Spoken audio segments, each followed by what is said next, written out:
Getting a degree is easy actually. A little bird told me that you want to pursue a university degree. Is that so? Well, funny you should say that. Why do you want a degree? Is it for personal development, scholastic prowess, or professional advancement? Even if you think you want to get a degree, here's a few things to consider first. According to the Education Data Initiative, over 24% of first-time college students in the US drop out of their degree course during their freshman year. In 2021, 40 million Americans dropped out of college, and 28.9% of them were first-time full-time students. That means that these young, bright, fresh-faced students grew so jaded in their first year at university that they decided to leave education altogether. Want to study computer science, advertising, or agriculture? These subjects seem an excellent fit for the changing needs of our world, but don't be fooled. These majors have the highest dropout rates across US universities, according to SOFI, followed closely by advertising. Too often, learners enroll in university only to find that, one semester later, their course is quite irrelevant to their career goals. Think about it. Thomas Edison, Bill Gates, Mark Zuckerberg, and Richard Branson all dropped out of education. With alumni as successful as these people, drop out university seems a pretty sure bet. So, why do you want a degree?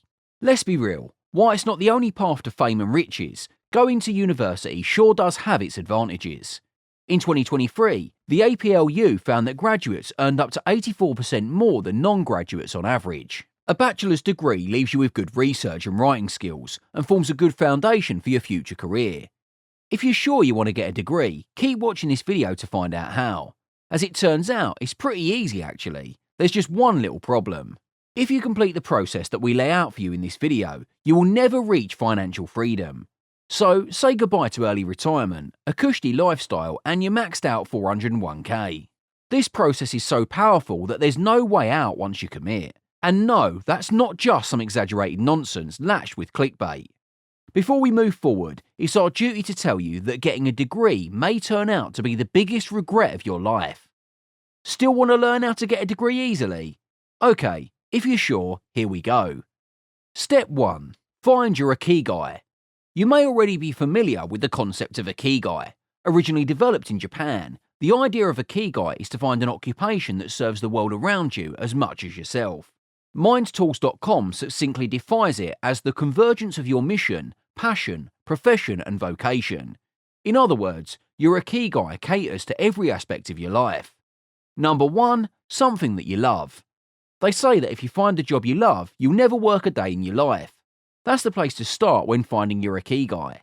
What, if anything, makes you excited about the world? Is there something that you've been passionate about for years, or since you were a kid? Look for the themes that pervade your lifetime's interests. It might be material crafts, wildlife, sports, community engagement, or creative writing. Or it could be the polar opposite of these things. Take a few days to jot down some ideas, and when you're ready, move on to step 2. 2. Something you're good at. Think seriously about what you are good at. Are you a wordsmith? Perhaps you're quick with numbers, or you may have a real knack for working with people. It may be time to be a little brutal with yourself. Sure, you love to ride to work on your unicycle, but are you a pro unicyclist, or is it just a hobby you enjoy? No one is an expert at everything they do, but for this stage of the process, it's a good idea to think about the things that you do best. 3. Something the world needs. After that, it's time to consider what the world needs. Look around you. See if you can spot an issue that's affecting a significant amount of people. Is it loneliness? Is it exhaustion? Or a poor sense of community? How can you employ your skills to find a solution? You might be writing speeches, hosting get-togethers, or even just making a cup of coffee for your friends and family. 4. Something that will make you money. Finally, grab a piece of paper and make a note of your findings. At this point, you should have a few pursuits that you are good at and that inspire you to change the world around you. To complete the process, ask yourself the question, how can this make me money? At first, this might seem a little cold. Money cannot buy happiness, but if we are realistic, it is a source that all need to survive. Consider how you can monetize your passion, once you're absolutely sure there is a need for the service you would provide. Step 2. Choosing your degree.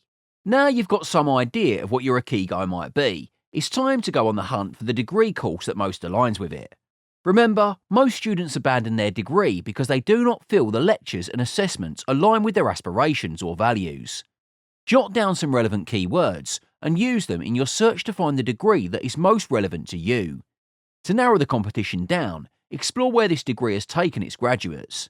Have any previous students gone on to get the job in the field you want to work in? Or are they spreading far and wide, or not employed at all? It doesn't matter how promising the course appears on the shiny syllabus. A degree is only worth your time if it can get you where you want to go afterwards. Step 3. Don't go big. You don't need to win a place at Yale or Harvard. While many high school seniors long for a place at a prestigious school, in reality, it's not at all important. Don't put unnecessary pressure on yourself to go big or go home for your degree. Consider studying with the Open University, which lets you work towards your degree from the comfort of your home. Many institutions offer online courses, as well as at a reduced tuition cost. If this doesn't work for you, your next port of call is your local or community college.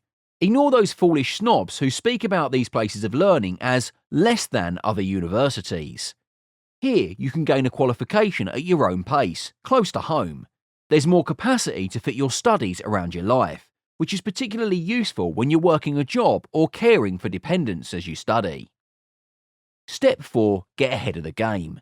If you have chosen your degree correctly, it should not be too hard to engage with the material it contains.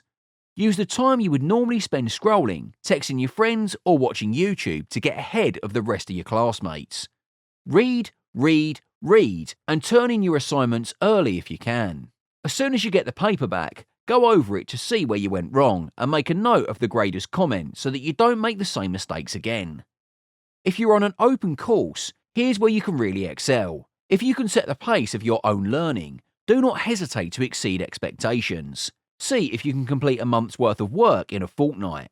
Take advantage of your weird sleep schedule to study late into the night or early in the morning. You will progress much more quickly than your classmates and learn more keenly than if you were at a traditional university. Don't run before you can walk though. If you're struggling with a topic, take your time and revisit it as many times as you need to fully understand it. Warning: the price of your degree. At the start of this video, we told you that getting a degree ruins your chances of financial independence. I bet you were hoping we forgot about that. Well, we didn't.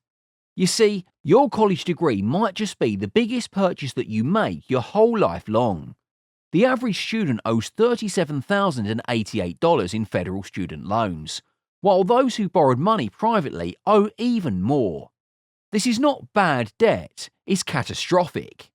To put that in perspective, the average earner will take between 20 and 45 years to pay off the balance. For many, these are the most productive and successful years of their career.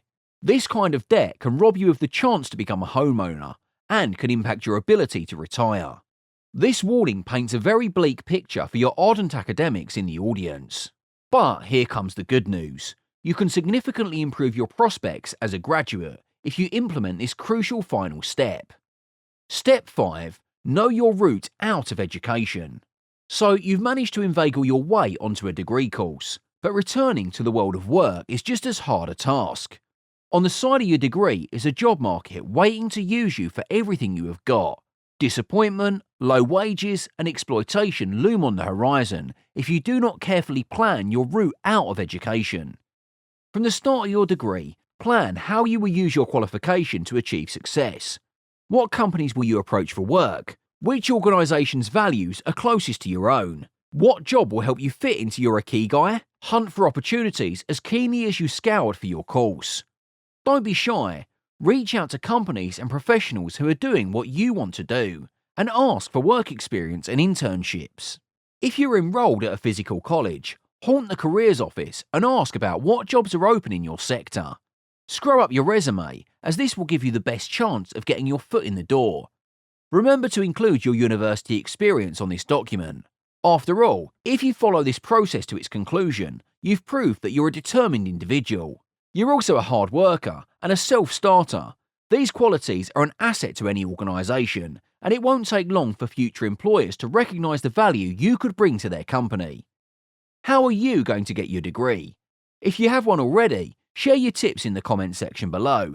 If you feel inspired or have learned something new, please like the video and subscribe to our channel. It really helps us to make more content like this for you.